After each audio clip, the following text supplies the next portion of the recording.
This is a very essential part in setting up your spray gun to work effectively. There's the regulator dial here, and as you can see, the air is flowing and I'm getting a reading of 60 PSI. When in fact, when I pull the trigger and the air starts to flow, this reading will change. So, I must dial in this gauge while I pull the trigger and the air is flowing, because that is your true reading. So let's get it dialed in to 30 PSI. Pull the trigger, get the air flowing, and get this dialed in.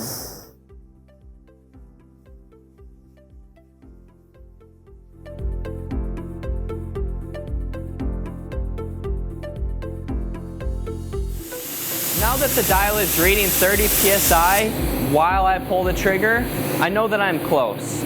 Once I attach my paint to the gun, I'm going to want to repeat this process to make sure that I'm getting 30 PSI on the dial while I'm spraying the paint.